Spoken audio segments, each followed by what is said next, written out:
Mari kita membuka Alkitab kita dari 2 Samuel pasal yang ke-23. 2 Samuel pasal yang ke-23. Kita akan membaca dari ayat yang ke-8, mulai ayat yang ke-8.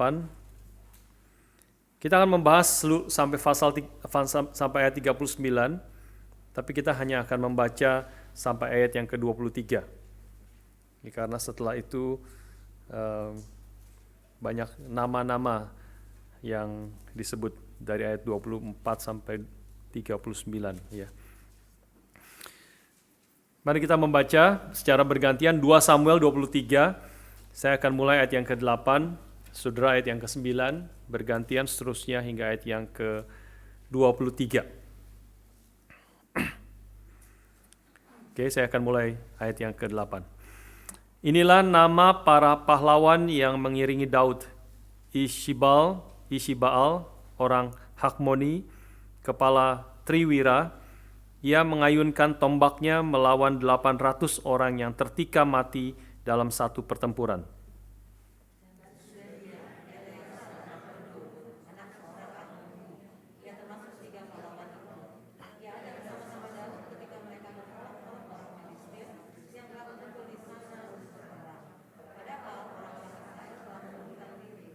Tetapi ia bangkit dan membunuh demikian banyak orang Filistin sampai tangannya lesu dan tinggal melekat pada pedangnya. Tuhan memberikan pada hari itu kemenangan yang besar. Rakyat datang kembali mengikuti dia hanya untuk merampas.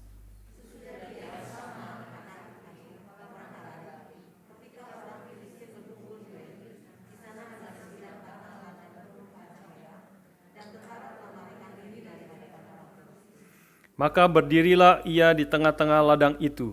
Ia dapat mempertahankannya dan memukul kalah orang Filistin. Demikianlah diberikan Tuhan kemenangan yang besar.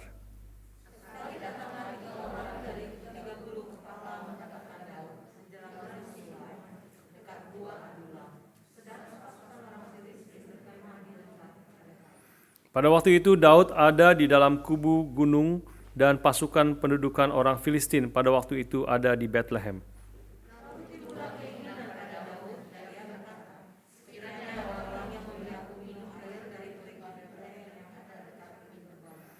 Lalu ketiga pahlawan itu menerobos perkemahan orang Filistin. Mereka menimba air dari perigi Bethlehem yang ada dekat pintu gerbang, mengangkatnya dan membawanya kepada Daud.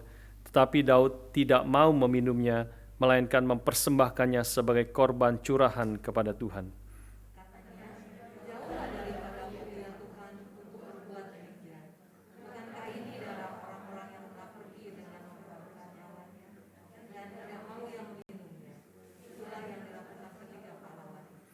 Abisai anak Yoab, anak Zeruya, dialah kepala ke-30 orang itu, dan dialah yang mengayunkan tombaknya melawan 300 orang yang mati ditikamnya.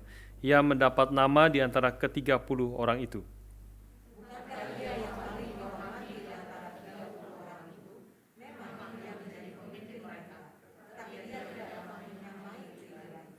Selanjutnya Benaya bin Yoyada, anak seorang yang gagah perkasa, yang besar jasanya, yang berasal dari Kaszil. Ia menewaskan kedua pahlawan besar dari Moab. Juga pernah ia turun ke dalam lubang dan membunuh seekor singa pada suatu hari bersalju.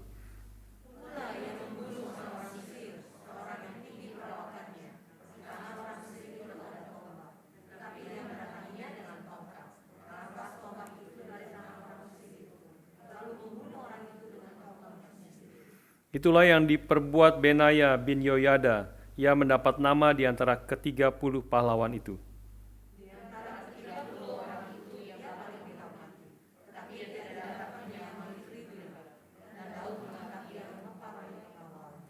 Ya, mulai ayat 24 sampai 39 itu adalah semua list nama-nama dari pahlawan Daud. Mari kita berdoa sekali lagi.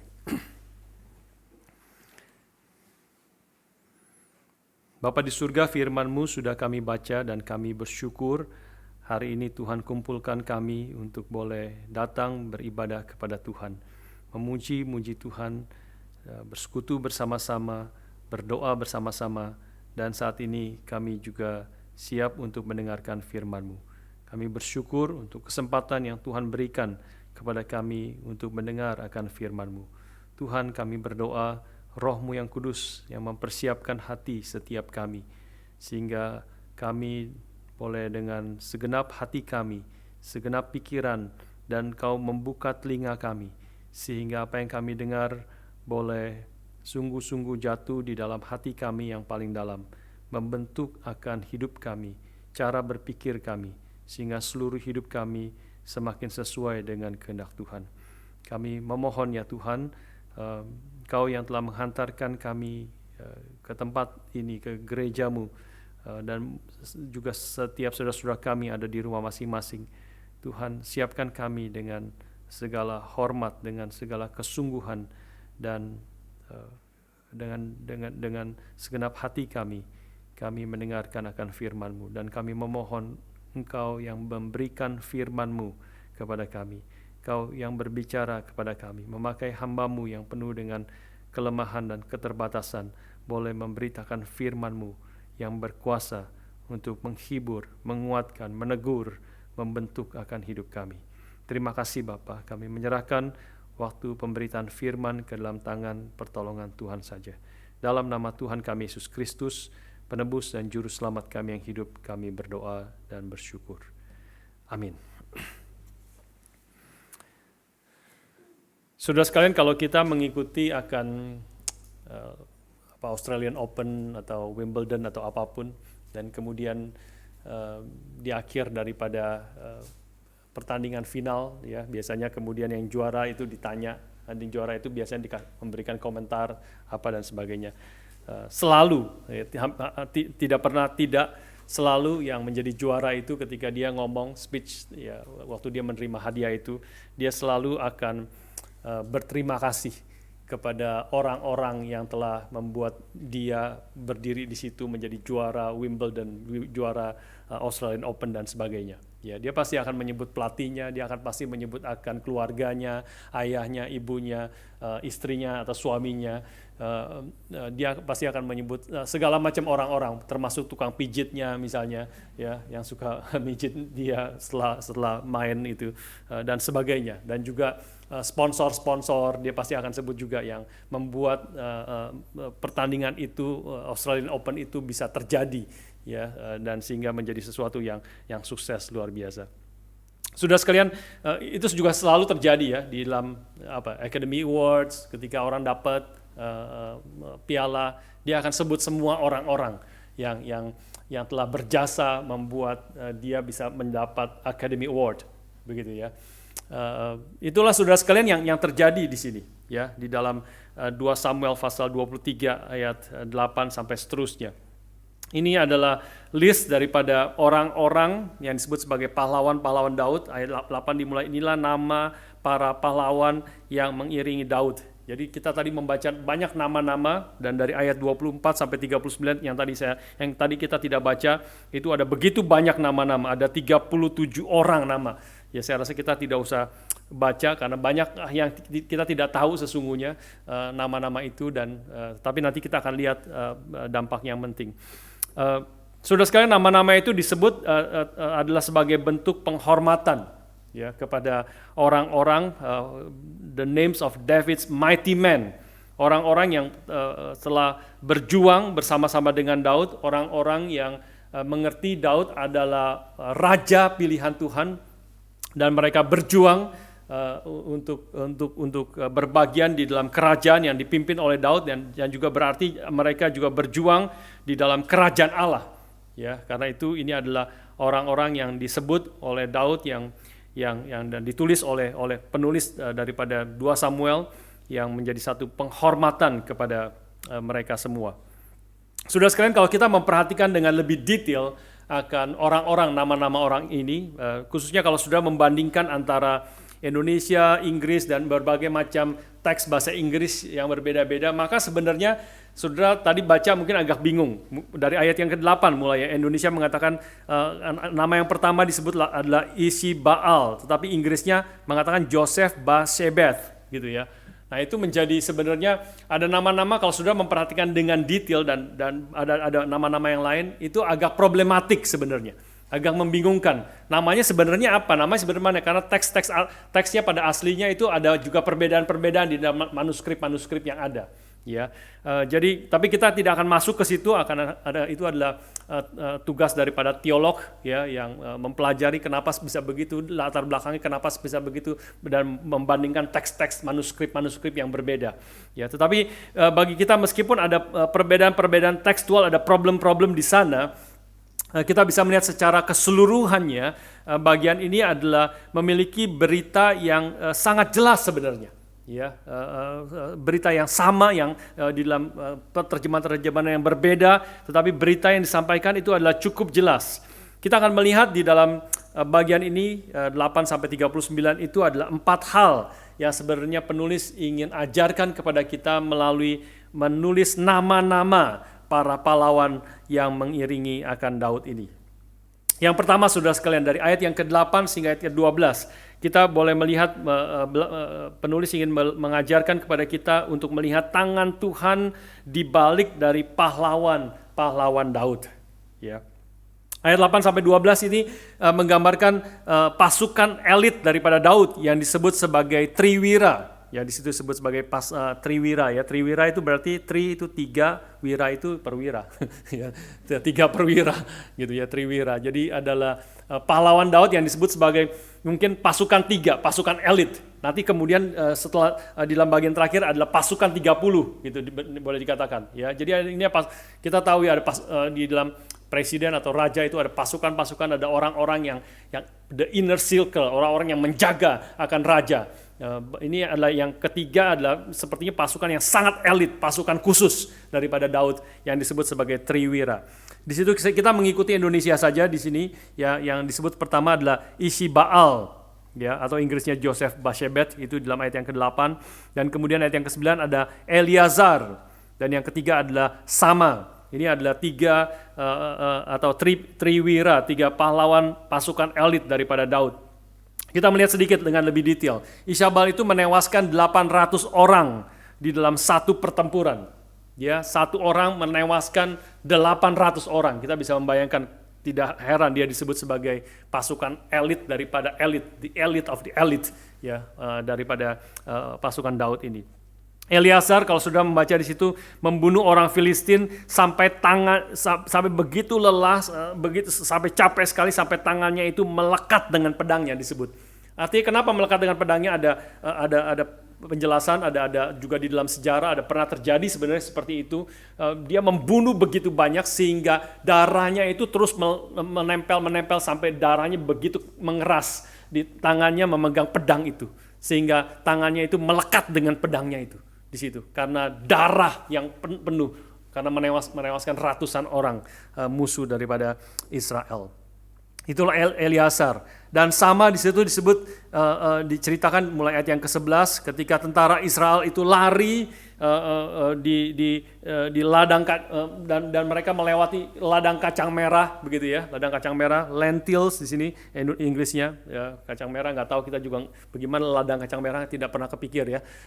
Saudara, nanti dan kemudian dikejar oleh orang Filistin dan orang Israel semua lari melewati ladang itu, sedangkan si Sama ini berdiri di situ di ladang kacang merah dan mempertahankan ladang daripada orang Israel itu dan membunuh semua musuh yang ingin menyerang orang Israel.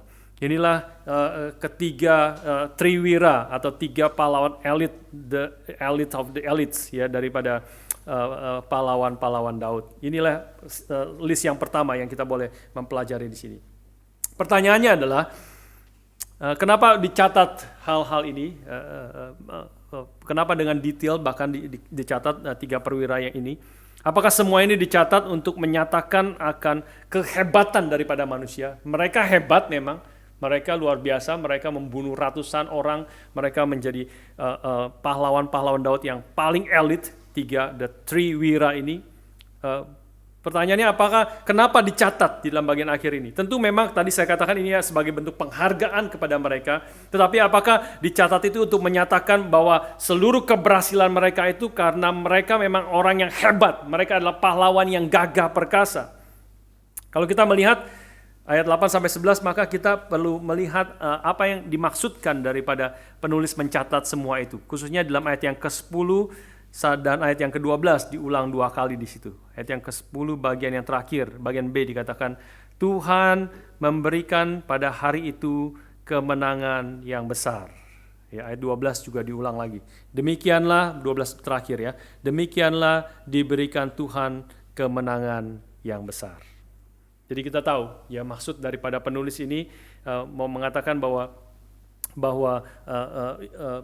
di dalam semua hal yang dikerjakan memang mereka adalah pahlawan yang gagah perkasa dan tidak mengecilkan peranan mereka, tidak meniadakan usaha, perjuangan, pengorbanan dan pertempuran yang mereka lakukan. Tetapi di balik semuanya itu, seperti yang kita sudah sering mendengar sebenarnya dalam Alkitab, hari ini kita disegarkan lagi bahwa semua di dalam semua perjuangan, pengorbanan, pertempuran yang dilakukan oleh pahlawan-pahlawan Daud yang gagah perkasa itu sebenarnya adalah tangan Tuhan, ada pekerjaan Tuhan di balik akan semuanya itu.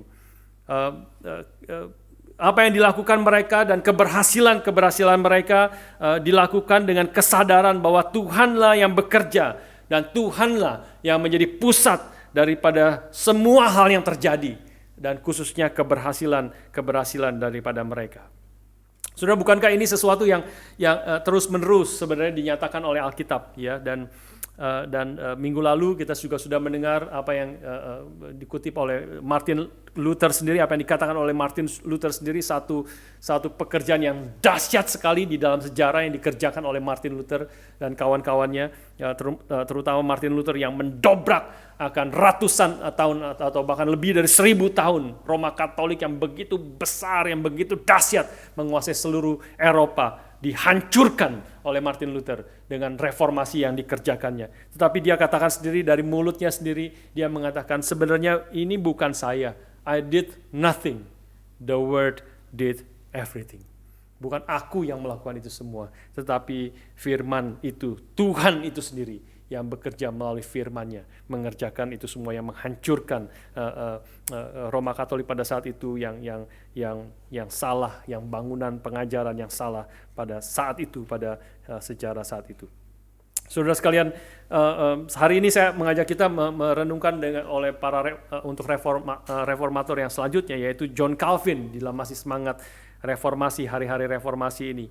Ya, kita melihat juga di dalam hidup John Calvin itu sangat nyata juga. Ya, kita mengetahui John Calvin adalah kalau Pak Tom mengatakan Martin Luther itu yang merobohkan teologi yang salah, gereja yang salah, sedangkan John Calvin adalah yang membangun akan teologi yang benar, membangun akan teologi reform, dan gereja reform dari situ muncul, dan kita di dalam teologinya lebih dekat kepada John Calvin dibandingkan dengan Martin Luther. Saudara sekalian, kalau kita mengikuti akan hidup daripada John Calvin, maka seluruh hidup itu yang sangat luar biasa itu sebenarnya juga dihasilkan karena dia berpusat hanya kepada Tuhan dan firman-Nya.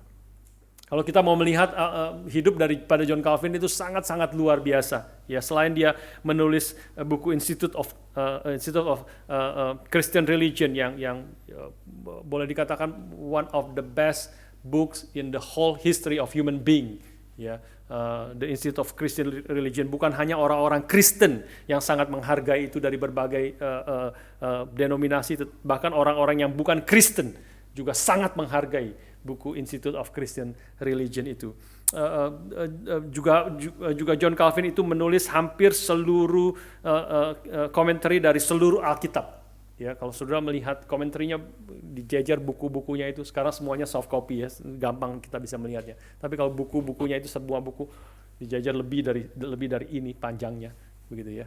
Seluruh kitab-kitab dia memberi komentari hampir daripada seluruh kitab daripada Alkitab. Dia juga menulis banyak tulisan-tulisan yang lain. Dia mengajar di sekolah teologi. Dia juga berkhotbah itu 10 kali khotbah setiap 2 minggu. Jadi seminggu rata-rata 5 kali dia berkhotbah. Di luar itu dia Dia juga memimpin berpengaruh di dalam pemerintahan Jenewa, di mana dia menjadi salah satu pimpinan di situ, sangat berpengaruh sebagai gereja dan hamba Tuhan yang membangun reformasi di Jenewa dan kemudian berpengaruh pada seluruh Eropa. Saudara sekalian, melihat, memperhatikan dia, wah, ya saya malu sekali gitu. Kok bisa begini hidup manusia yang begitu, Pak. John Calvin itu hidupnya tidak lama, dia melayani kira-kira 25 tahun ya, dan tetapi di dalam 25 tahun itu dia mengerjakan semua itu, dan mungkin masih banyak lagi yang belum saya sebutkan. Dan dia juga membesuk, dia juga counseling dan sebagainya. Ya, dia mengerjakan itu semua. Bingung ya, kok bisa mengerjakan itu semua ya. Dan dia menulis komentari yang begitu banyak itu, belum ada komputer, saudara. Tahun 1600-an belum ada komputer ya. Saya nggak tahu sudah ada mesin tik belum ya. Belum ada, kayaknya ditulis tangan itu ya. Ditulis tangan, dia menulis tangan gitu ya. Saya nggak ngerti ya. Saya tidak mengerti sebenarnya bagaimana dia bisa melakukan itu, dan setiap minggu masih khotbah 5 kali. 10 kali dalam 2 minggu dia berkhotbah dan mengerjakan itu semua. Bingung dan tidak mengerti sebenarnya manusia seperti apa John Calvin itu ya.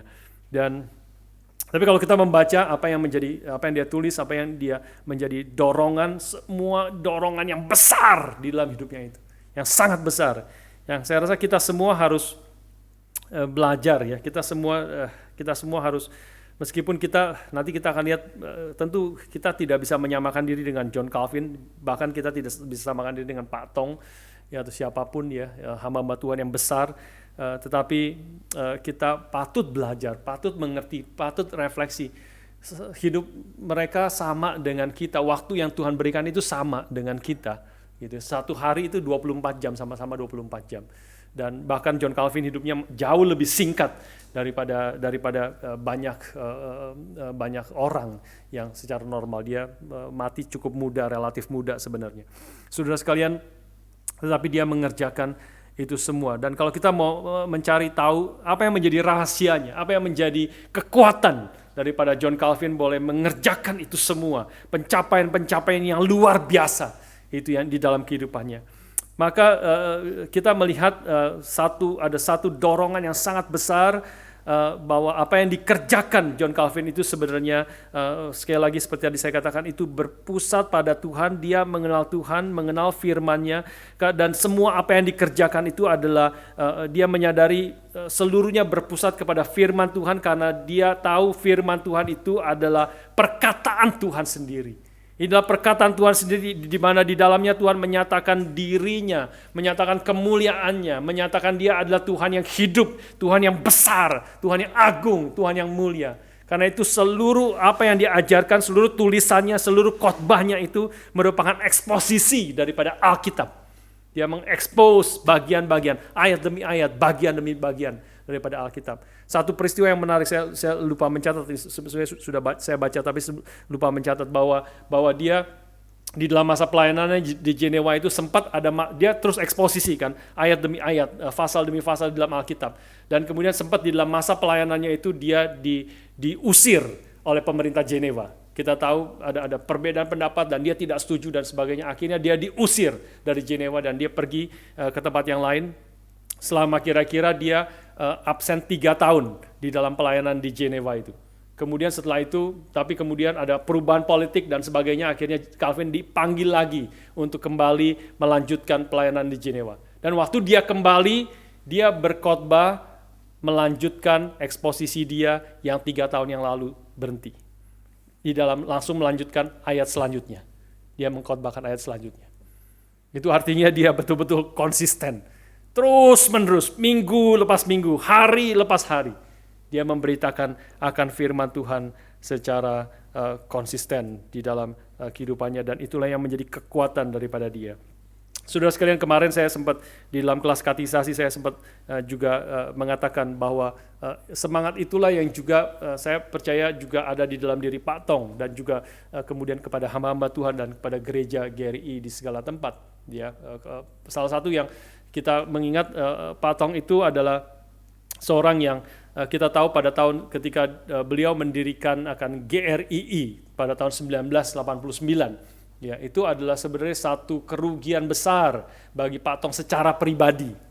Ya, secara pribadi. Kenapa itu adalah kerugian besar? Karena beliau adalah the most welcome preachers at that time. Itu adalah dia sudah keliling-keliling, dia setiap tahun itu selama 25 tahun sebelum 1989 itu, selama 25 tahun terakhir itu beliau 4 bulan mengajar di Saat, tetapi kemudian 8 bulan yang akhir dalam 1 tahun itu dia pergi keliling Indonesia dan keliling dunia. Ya, keliling dunia.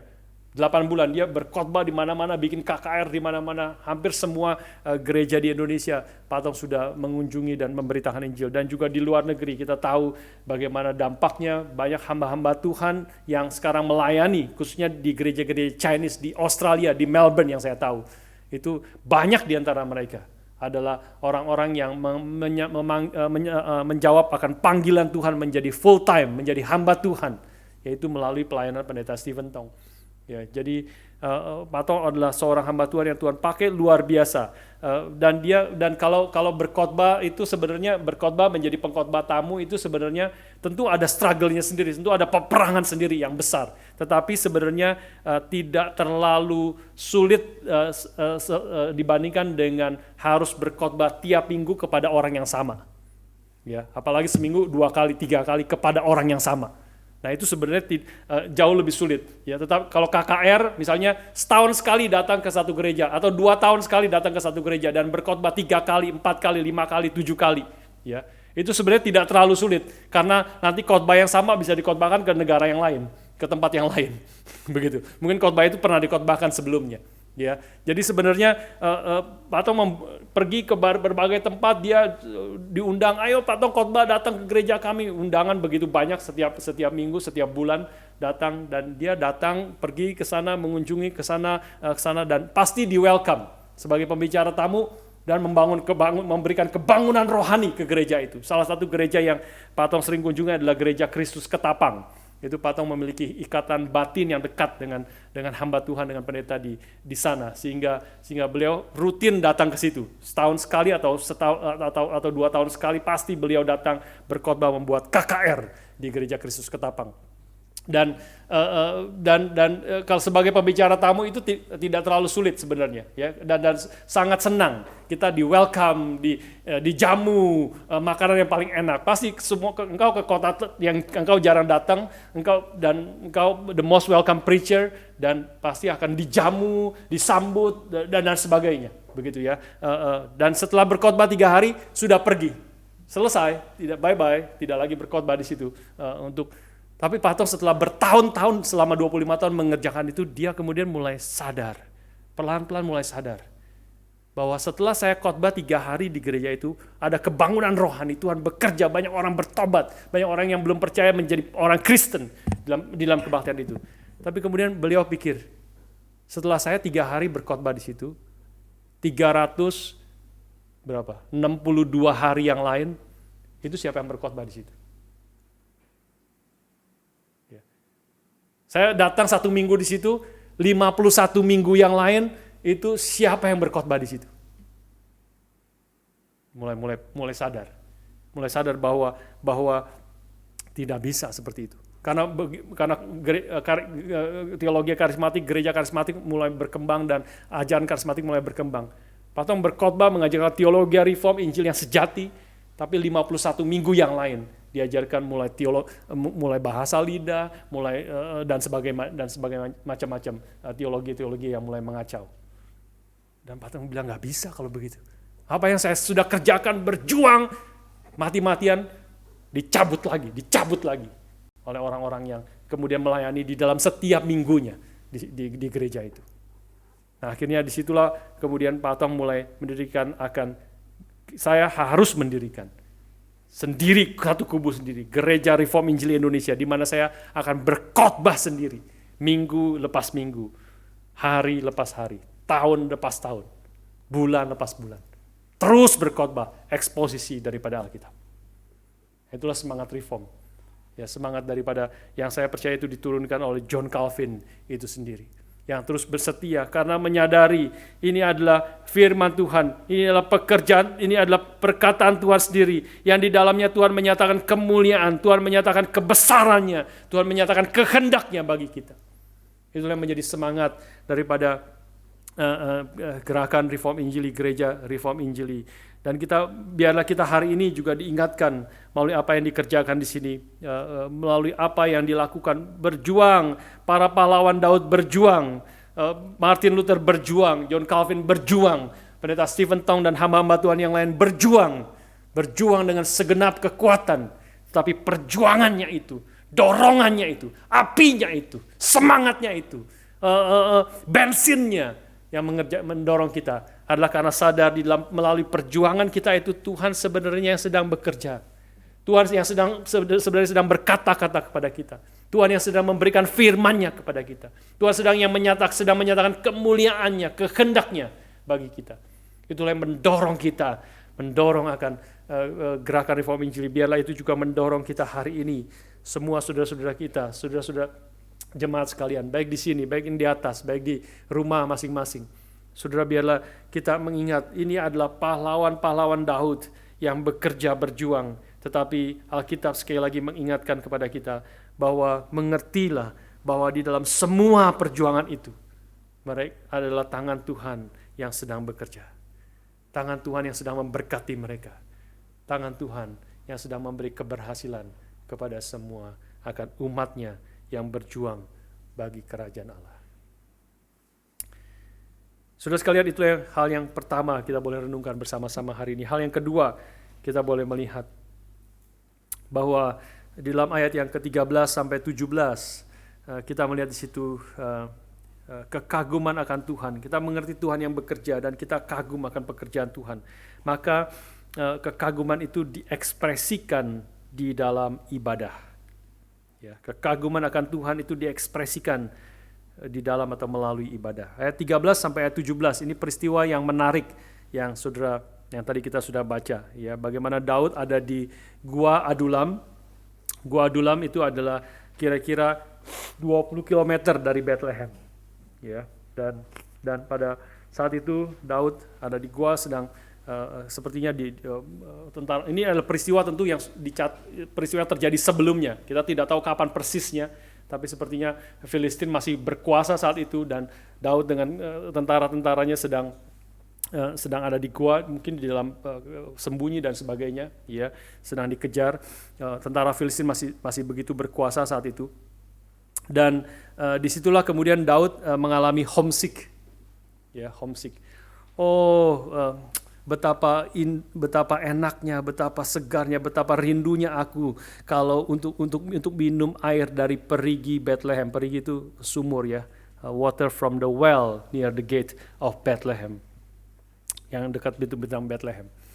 Dia cuma sebenarnya hanya homesick, ya, merindukan akan air di Bethlehem yang kayaknya berarti segar banget gitu, ya, enak banget gitu, ya, sejuk, segar, menyegarkan. Ya, saudara saudara tinggal di Melbourne, ya, ya, dan di Auckland kayaknya juga lumayan. Di Melbourne khususnya, ini air di Melbourne juga adalah one of the best water in the world sebenarnya. Saudara tahu nggak itu? Ya, air yang kita minum itu air yang salah satu yang terbaik di dunia. Saudara, saya pernah makin tahu itu, pernah membaca itu dan juga mengalami itu. Saya yang pertama kali mengalami itu waktu anak-anak masih kecil, kita pergi ke Queenstown. Ya, ini tidak ada orang Queenstown yang dengar, nggak apa-apa. Pergi ke Queenstown, terus kita sempat sewa sepeda, terus kelilingi danau Wakatipu, ya, Wakatipu. Saya bilang Wakatipu gitu, ya. Wakatipu. Danau Wakatipu, ya, Wakatipu.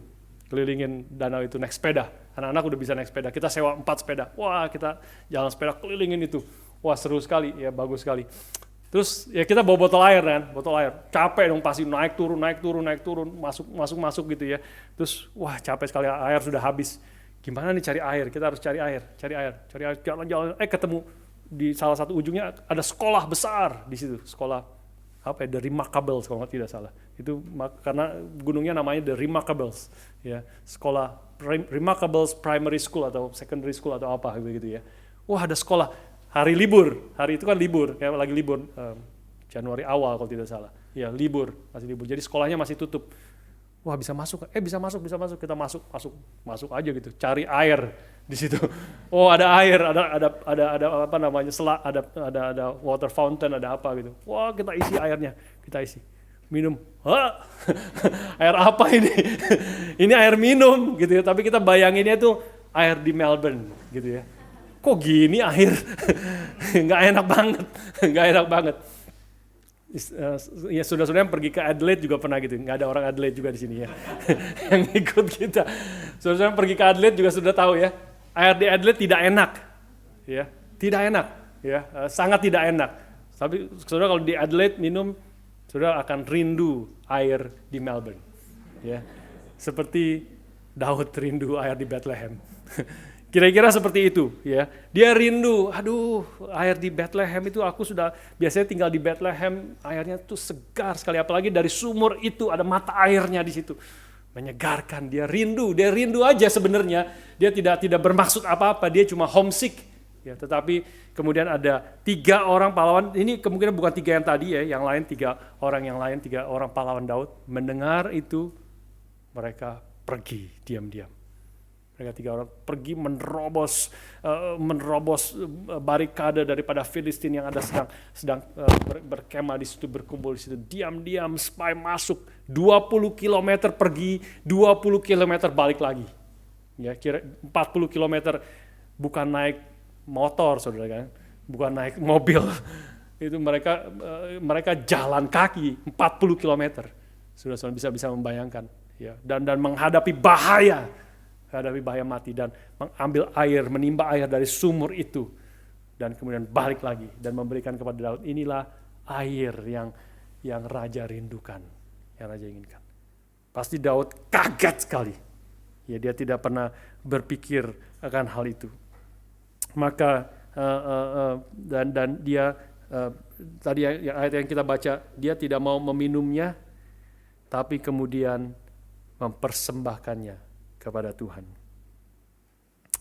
Apa yang dilakukan Daud di sini tidak membuat 3 pahlawan itu marah, tapi justru membuat mereka semakin menghormati Daud. Karena apa yang dilakukan Daud bukanlah tidak menghargai akan pekerjaan mereka, akan air yang sudah mereka bawa, tetapi apa yang dilakukan Daud adalah mempersembahkan air itu kepada Tuhan sebagai ibadah dan persembahan curahan kepada Tuhan. Ayat 16b sampai ayat 17 kita baca sekali lagi ya. Sudah lihat sekali lagi. Ketika air itu diberikan kepada Daud, tetapi Daud tidak mau meminumnya, 16b, melainkan mempersembahkannya sebagai korban curahan kepada Tuhan. Katanya, "Jauhlah daripadaku ya Tuhan untuk berbuat demikian. Bukankah ini darah orang-orang yang telah pergi dengan mempertaruhkan nyawanya?" Dan tidak mau yang meminumnya. Itulah yang dilakukan ketika pahlawan itu. Saudara sekalian, Daud tidak mau meminum akan air itu, bukan menganggap air itu tidak berharga, tetapi justru menganggap ini adalah terlalu berharga. Sehingga dia ini adalah bagi Daud ini adalah darah orang yang telah pergi mempertaruhkan nyawanya untuk mengambil air itu.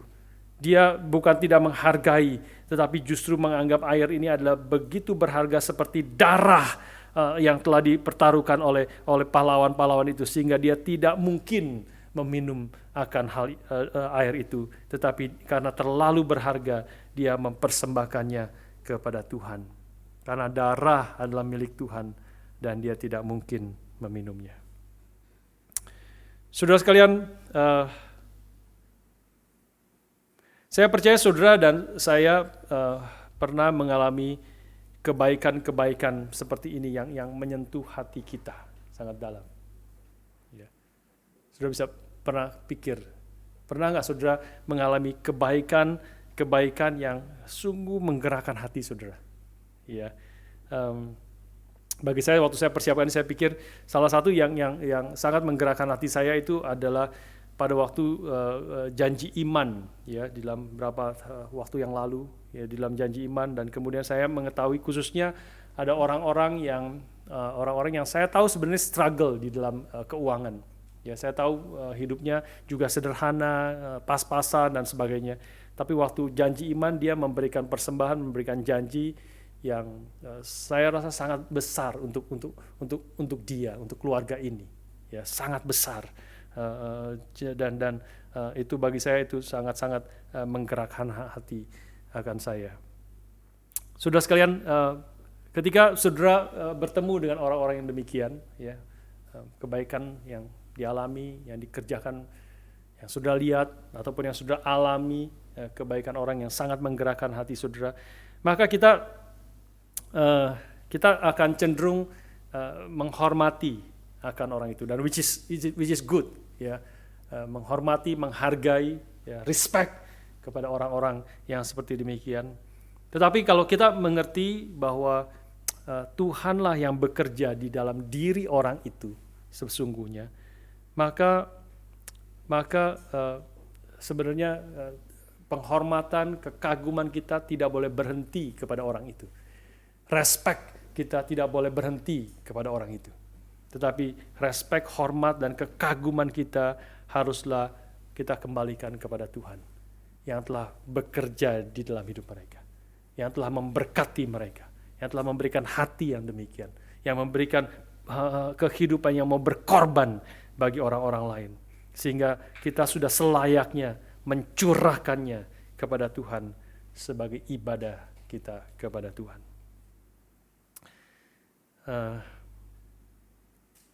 Ya, itu sesuatu yang baik, ya. Saya harap kita boleh banyak mengalami akan hal itu di dalam kehidupan kita sebagai gereja Tuhan di tengah-tengah Melbourne, di Auckland.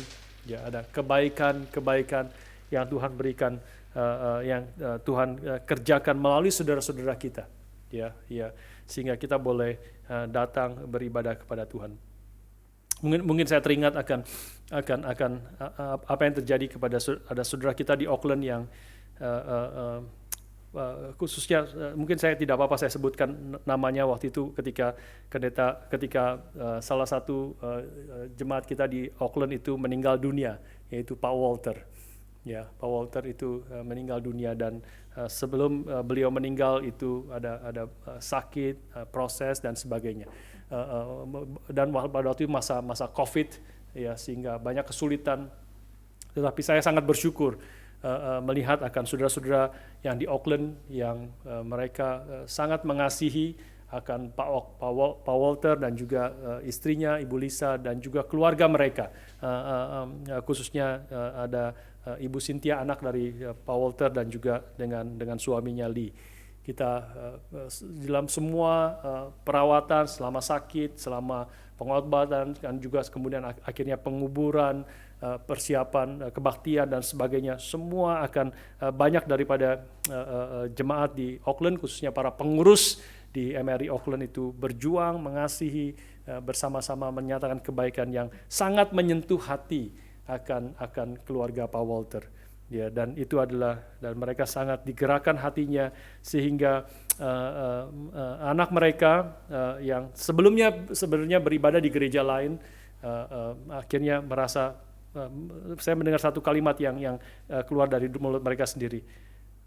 Apa yang dikerjakan oleh MRI Auckland itu sangat mereka sangat appreciate, sangat menggerakkan, sangat menyentuh hati mereka, sehingga mereka mereka mengatakan kalimatnya, tidak bisa tidak untuk tidak beribadah di MRI Auckland bersama-sama.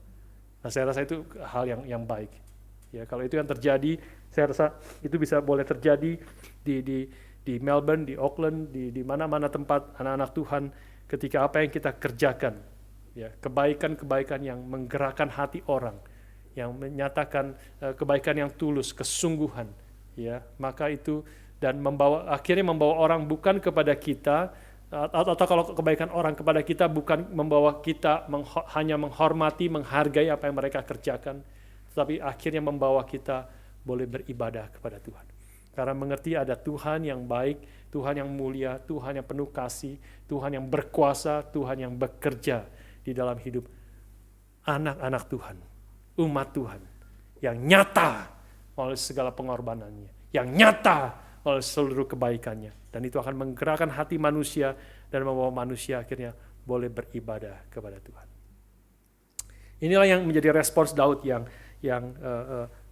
sangat juga kita melihat itu waktu pertama kita baca, waktu awal saudara baca ini juga agak bingung maksudnya apa ya.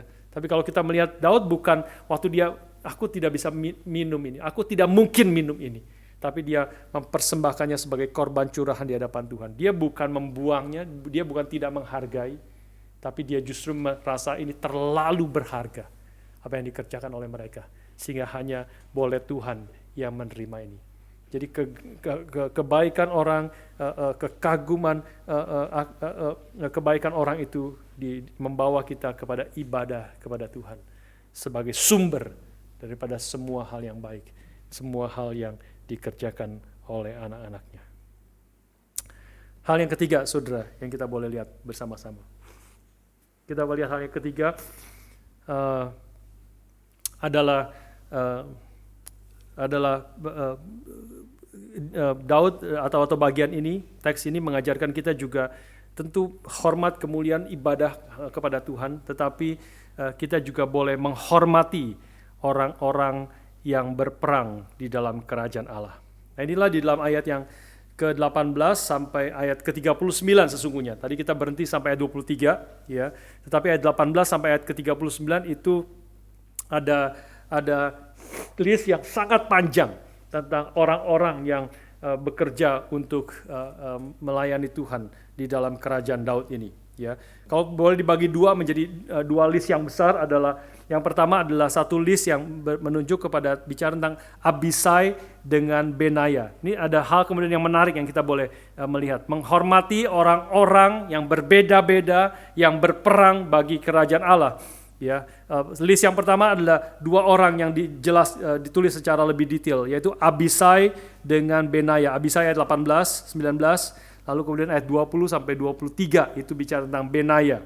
Ya, Abisai adalah seorang yang menikam 300 musuh, ya, sedangkan Benaya adalah seorang yang gagah perkasa yang membunuh singa dan orang Mesir yang besar itu. Tapi dua kali dikatakan di sini baik itu Abisai 18-19 maupun juga Benaya bin Yada ayat yang ke-20 sampai 23 itu mereka tidak termasuk triwira itu, ya, ayat yang ke-18. Memang ia atau Abisai ayat 18 itu memang Abisai itu menjadi pemimpin mereka, tetapi ia tidak dapat menyamai triwira itu. Tadi triwira yang pertama, ya. Dia tidak termasuk triwira itu. Juga Benaya yang juga gagah perkasa membunuh singa dan orang Mesir yang besar itu, ayat yang ke-23 dikatakan di antara ke-30 orang itu ia paling dihormati. Ini adalah kelompok 30 ya, pasukan 30. Ia paling dihormati, tetapi ia tidak dapat menyamai triwira itu. Jadi ini adalah pahlawan-pahlawan juga yang dihormati, tetapi berbeda dengan triwira, orang-orang the elite of the elites dari pasukan Daud itu. Tapi ini adalah juga pahlawan-pahlawan daripada Daud.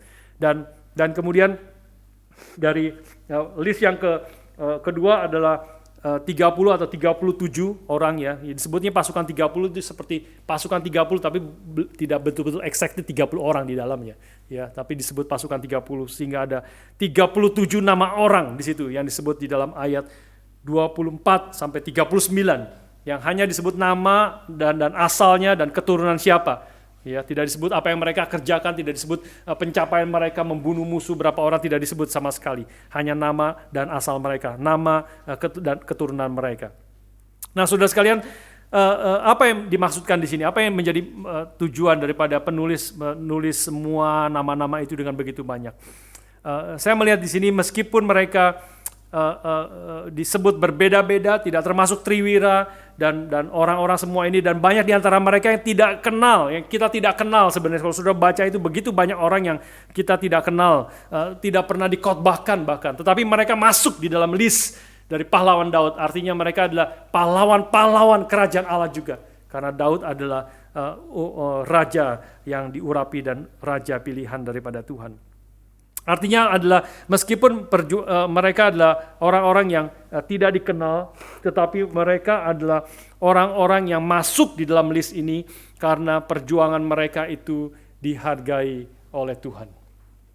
Karena perjuangan mereka itu dihargai oleh Tuhan.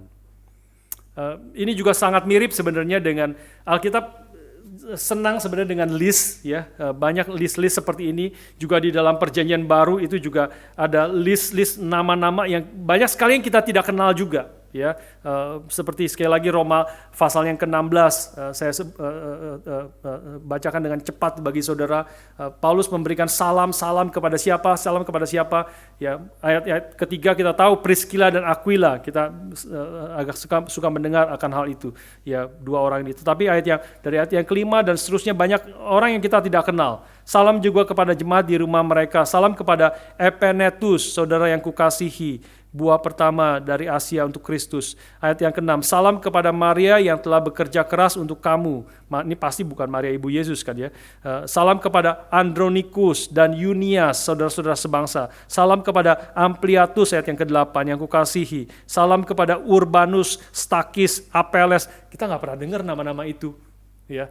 Kita nggak pernah dengar nama-nama itu. Siapa itu Apeles, Urbanus? Nggak pernah tahu kita, ya. Kita taunya Yohanes, kita taunya Petrus, ya, kita taunya Paulus, kita taunya yang besar-besar itu yang memang Tuhan pakai secara luar biasa. Tetapi orang-orang ini juga masuk di dalam Alkitab. Orang-orang ini masuk di dalam listnya Tuhan. Ini menjadi poin yang penting, ya. Termasuk ke-37 daripada pahlawan itu. Yang berbeda-beda meskipun mereka tidak termasuk dalam yang the triwira, the elite of elites dari pasukan Daud. Tetapi mereka juga adalah orang-orang yang dipakai oleh Tuhan. Mereka adalah orang-orang yang pelayanannya itu berkenan kepada Tuhan.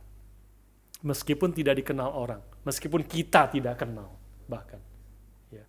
Tetapi ada orang-orang yang bekerja secara sederhana dengan cara mereka masing-masing mentaati Tuhan, melakukan apa yang berkenan kepada Tuhan. Ya. Tidak ada yang tahu nama kungkung yang membawa saya ke gereja. Yang mau saya gereja sehingga saya mendengar Injil dan percaya kepada Tuhan. Kungkung bukan kungkung beneran, bukan kakek my grandpa, bukan, tapi saya panggilnya kungkung. Itu adalah guru dari mama saya. Ya. Saya tahu namanya tentu Lai Lause, ya, panggilnya Lai Lause. Mama saya panggil itu adalah guru mama saya, Lause Lai, ya, guru Lai. Tapi tidak ada yang tahu, ya, tidak ada yang tahu nama-nama. Saudara juga pasti tidak tahu nama mama daripada Pak Tong, ya, tidak tahu. Ya, tapi bagaimana beliau berpengaruh sangat besar dalam hidup dari Pak Tong. Ada nama orang-orang, ada orang-orang yang mencintai Tuhan, yang bekerja. Ada banyak juga di gereja ini yang sudah tidak tahu pelayanannya. Ya, pelayanannya tidak tahu, tapi mereka dengan setia melayani, diam-diam melayani, mengerjakan dengan baik-baik. Mereka tahu ini panggilan Tuhan dalam hidup mereka, dan mereka melayani diam-diam. Mereka, saya percaya, adalah orang-orang yang termasuk di dalam list daripada kerajaan Allah. Orang-orang yang menjadi berkat yang besar, besar kecil di dalam kapasitas mereka. Mereka adalah orang-orang yang taat kepada Tuhan dan pasti menjadi berkat bagi orang-orang yang dia layani di dalam kapasitas masing-masing yang berbeda-beda. Saudara sekalian, ini yang boleh kita ingat, yang kita boleh belajar dalam poin yang ketiga. Tentu pertanyaannya bagi kita sekalian adalah, apakah saudara masuk di dalam listnya Tuhan? Ya. Apakah saudara masuk dalam listnya Tuhan? Bukan harus dikenal oleh orang, bukan harus diketahui pekerjaan kita, tetapi adalah yang paling penting adalah Tuhan tahu apa yang saya kerjakan. Tuhan tahu apa yang aku lakukan. Tuhan mengatakan kepada jemaat di kitab Wahyu, aku tahu apa yang kau lakukan. Aku tahu bagaimana perjuanganmu. Aku tahu bagaimana kasihmu. Aku tahu bagaimana ketaatanmu. Tidak perlu ada orang yang tahu, tapi yang perlu adalah Tuhan tahu. Kalau Tuhan tahu, Tuhan mengenal kita, kita masuk dalam listnya Tuhan. Biarlah kita menjadi orang-orang yang demikian.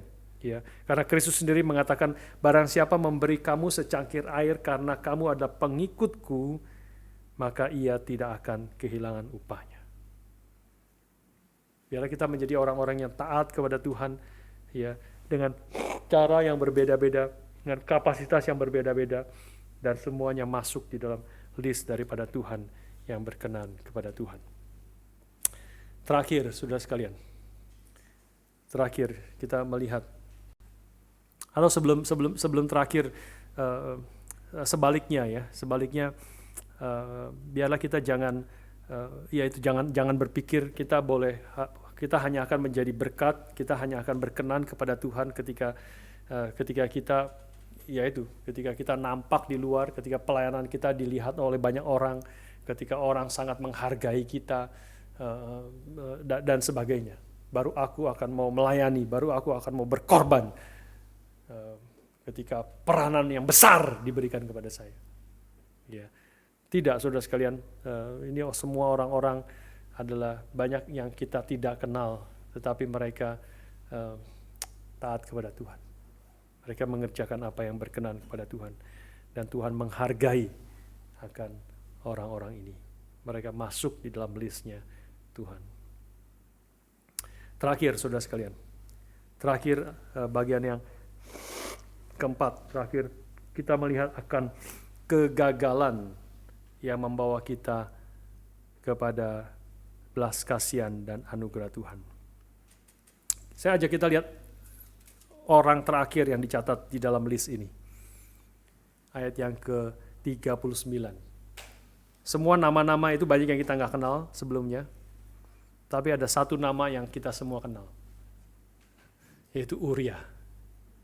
Di situ dicatat. Itu menjadi orang terakhir yang dicatat oleh penulis Alkitab di sini, 2 Samuel. Dia termasuk pahlawan daripada Daud. Uria, orang Het, semuanya 37 orang. Dia adalah termasuk pahlawan-pahlawan Daud. Dia adalah termasuk orang-orang yang setia mengerjakan apa yang Tuhan kehendaki. Dia setia kepada Daud, raja yang dipilih Tuhan. Dia tidak pernah mengkhianati Daud, tetapi dia telah dikhianati oleh Daud. Ya, kita tahu ceritanya, kita sudah mendengar akan hal itu. Tetapi saudara sekalian, melalui apa yang saya pelajari melalui bagian ini, maka saya percaya bahwa penulis dari 2 Samuel itu menulis orang ini, nama Uria, masuk di dalam list pahlawan-pahlawan Daud ini, bukanlah untuk mengingat kesalahan Daud, ya, bukanlah untuk membongkar-bongkar masa lalu. Ini sudah lama.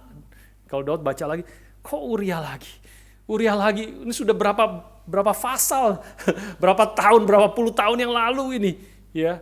Kok muncul lagi Uria seperti, sakit lagi, ya, susah lagi, seperti kemarin saya khotbah pemberkatan nikah, ya, saudara sekalian.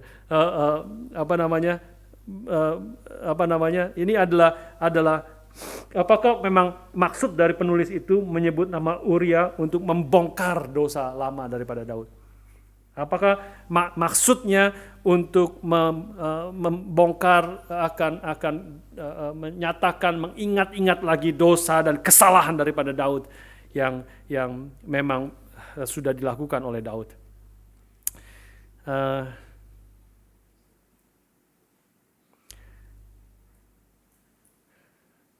Tetapi saya percaya apa yang ditulis daripada nama Uria dimasukkan di dalam list ini bukanlah untuk mengingat kesalahan dan dosa daripada Daud, melainkan untuk menegaskan satu hal, yaitu bahwa Daud dan juga pahlawan-pahlawan Daud yang dicatat di sini itu bisa masuk di dalam listnya Tuhan adalah semata-mata karena belas kasihan dan anugerah Tuhan. Ya. Jadi bukan mau membongkar luka lama, bukan mengingat lagi kesalahan Daud, tetapi dengan memasukkan Uria, mau mengingatkan Daud dan juga semua orang yang ada di dalam listnya Tuhan ini. Adalah engkau ada di sini, memang kau sudah setia, kau mengerjakan apa yang menjadi kehendak Tuhan, tetapi engkau tahu, mereka tahu, Daud tahu bahwa dia adalah orang yang penuh dosa, penuh kesalahan, tetapi dia bisa masuk di dalam listnya Tuhan adalah semata-mata karena belas kasihan dan anugerah Tuhan. Bukankah itu juga yang menjadi kesadaran kita? Ya, kita, saudara dan saya pasti tahu ya akan kesalahan kita, dosa kita, kebodohan kita. Ya, saya salah satunya adalah kemarin saya baru menyesal sekali sebenarnya. Satu contoh saja ya. Menyesal kemarin tuh menyesal. Kenapa menyesal? Izin itu setelah selesai kita di sini ada makan-makan, terus dia tanya ke saya, Pak Budi mau ini nggak susinya? Ada cukup banyak sisa susi, ya kan ada anak-anak di rumah yang mungkin senang susi, mereka memang senang susi, bibimbap ya, bibimbap. Wah, ya boleh nanti saya bawa. Ada cukup banyak, ada 30 kira-kira, kurang lebih deh ya, ada 30 piece gitu ya. Oh iya, ntar saya mesti ngajar katekisasi setelah resepsi itu, ngajar katekisasi, terus izin taruh dulu itu satu kotak di kulkas. Ya nanti Pak Budi bawa ya, iya saya bawa. Udah inget nih, ya bawa selesai. Terus apa namanya, tegang, apa yang terjadi? Bibimbap. Lalu kemudian ya udah selesai semua, udah pulang saya mesti matiin lampu gitu, terus periksa pintu semuanya kan, toilet matiin semua dimatikan. Terus turun bawa banyak barang saya, ada barang ada koper, terus ada macam-macam alat-alat untuk Zoom, komputer dan sebagainya, laptop saya dan sebagainya, bawa banyak barang. Terus ingat ada sushi di atas, saya ambil dari kulkas, saya bawa turun. Jadi ini pegang sushi satu kotak, ini pegang barang-barang macam-macam, terus pegang koper, backpack di belakang. Terus turun, wah saya harus cek lagi depan nih, depan belum dicek. Saya taruh susinya di belakang situ, meja, terus barang-barang tasnya saya taruh, ini saya barang penuh. Saya cek, udah tutup, udah kunci semua, udah kunci. Keluar lagi, saya bawa backpack, susinya ketinggalan di situ. Saya pikir keluar kunci, saya masih kepikir tuh, oh ini pintu kunci itu udah dikunci belum ya? Saya jadi mesti keluar, saya mau dari luar pegang diginin, udah kekunci belum? Nah, saya baru inget tuh di situ. Itulah sebabnya saya nggak ambil. Tangan saya mau pegang itu, mau ngetes. Pegang, oh udah kekunci, tutup, saya masuk ke mobil, pulang. Nyetir, nggak inget sama sekali.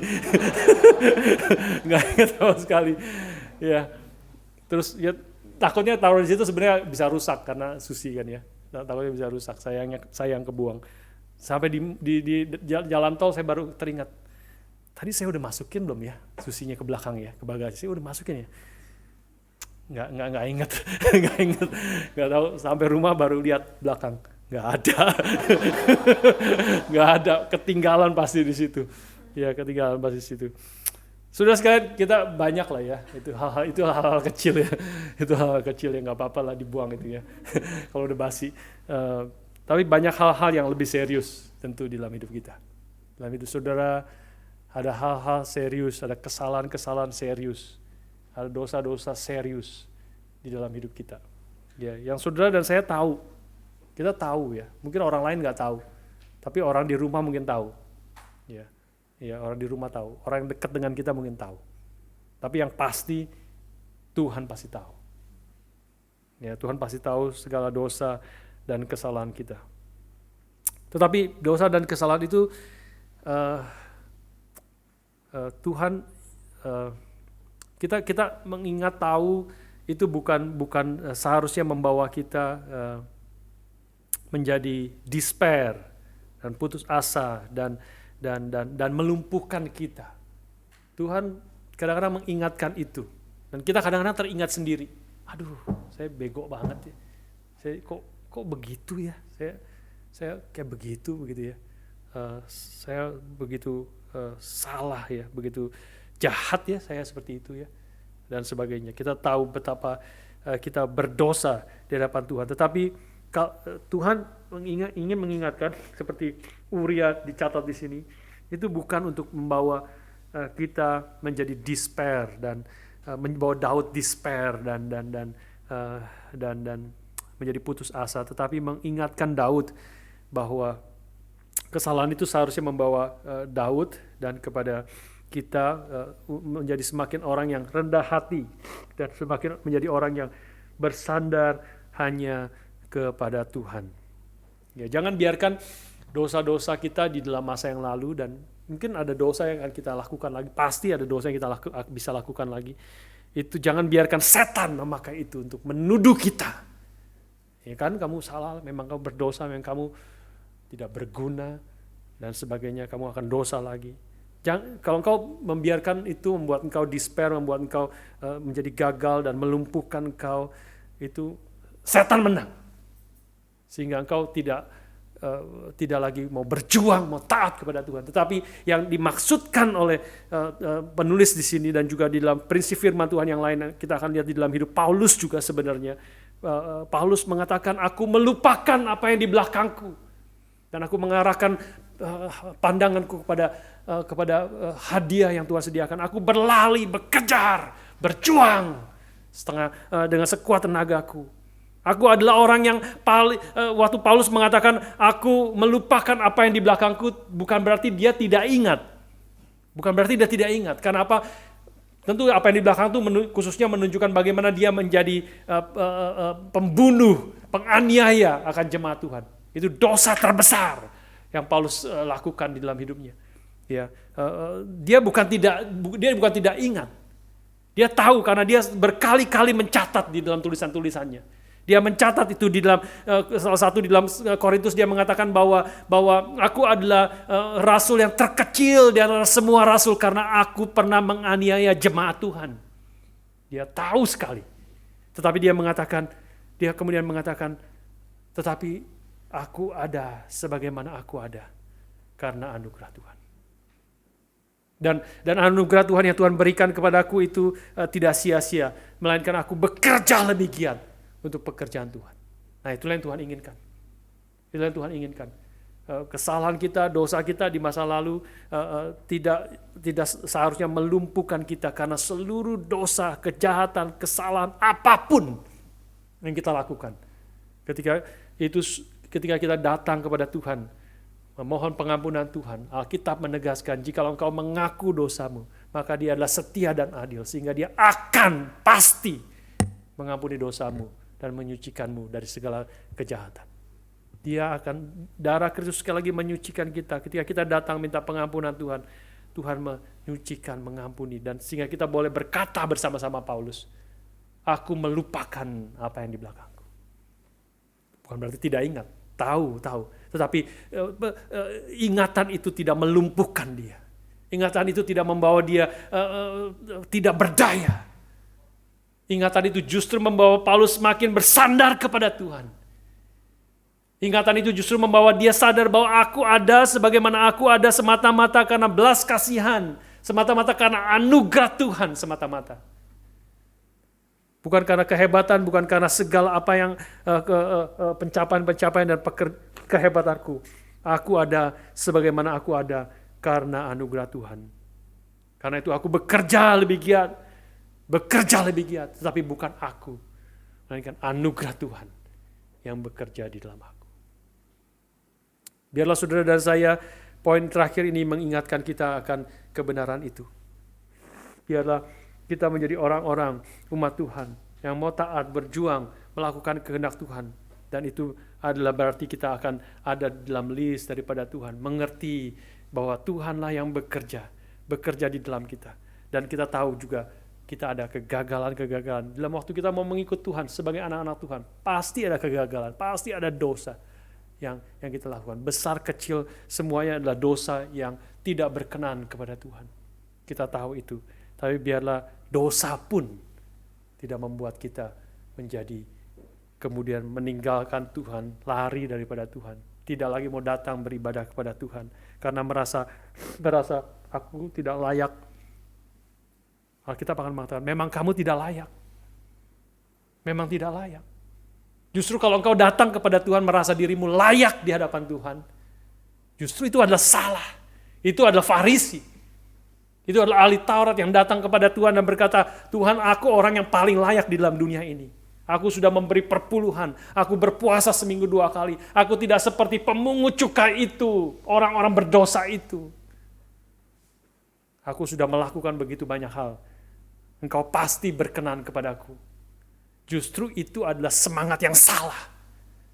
Justru adalah orang yang demikian Tuhan Yesus katakan dia pulang tidak dibenarkan oleh Tuhan. Tapi orang yang datang kepada Tuhan dengan menyadari, have mercy on me, oh Lord, seperti pemungut cukai itu. Dia sadar tidak ada yang baik daripada dirinya. Semata-mata dia ada karena belas kasihan, karena anugerah daripada Tuhan. Dia tahu akan dosanya, tahu akan kesalahannya, tapi dosa dan kesalahannya itu tidak melumpuhkan dia, melainkan membawa dia datang, berseru, meminta belas kasihan dan anugerah Tuhan. Dan Tuhan katakan orang itu, orang yang demikianlah pulang sebagai orang yang dibenarkan oleh Tuhan. Diberikan anugerah, diberikan belas kasihan, dipimpin oleh Tuhan. Biarlah kita menjadi orang-orang yang demikian. Biarlah kita boleh terus mengikut Tuhan. Di dalam akhir tahun ini kita boleh mengerjakan taat, lebih taat kepada Tuhan.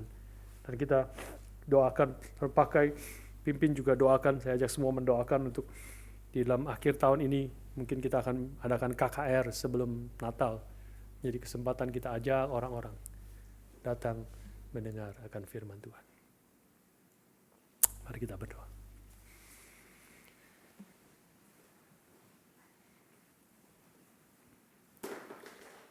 Bapa, terima kasih.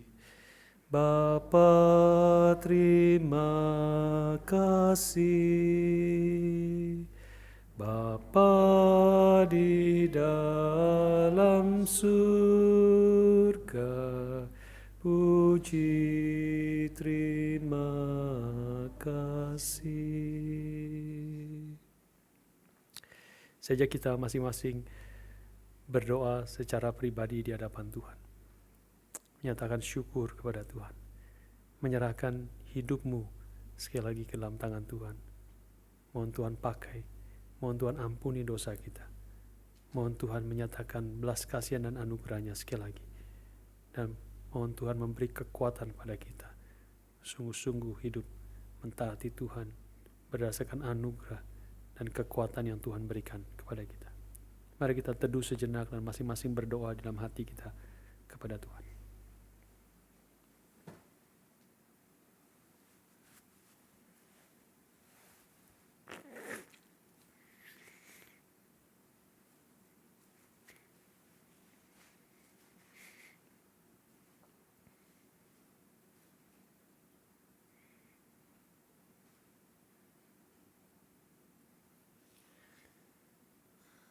Mari kita berdiri bersama-sama dengan menyanyikan lagu Bapa terima kasih. Bapa terima kasih. Bapa terima kasih. Bapa di dalam surga, puji terima kasih. Bapa di surga, kami bersyukur, terima kasih untuk kesempatan kami boleh datang mendengarkan firman-Mu. Kami bersyukur Kau berkata-kata kepada kami, Kau memberikan akan kebenaran-Mu, menyatakan anugerah-Mu, menyatakan kehendak-Mu bagi kami. Tuhan pimpin kami semua, sudah mendengar firman. Biarlah kami sungguh-sungguh boleh meresponi dengan benar, sehingga kami menjadi anak-anak Tuhan yang sungguh memuliakan Tuhan di dalam sisa waktu hidup kami, di dalam hidup yang masih Tuhan berikan kepada kami. Tuhan ajar kami sungguh hidup memuliakan Kau dan menggenapi apa yang menjadi kehendak-Mu di dalam hidup kami. beri kekuatan, dan pimpinlah kami semua. Dan kami makin mentaati Tuhan, makin kami menyadari akan anugerah-Mu yang begitu besar, yang bekerja di dalam kami, melalui hidup kami, bagi hormat dan kemuliaan nama-Mu. Terima kasih Bapa untuk semuanya itu. Kami bersyukur dan berdoa dalam nama Tuhan kami Yesus Kristus, penebus dan juru selamat kami yang hidup. Amin.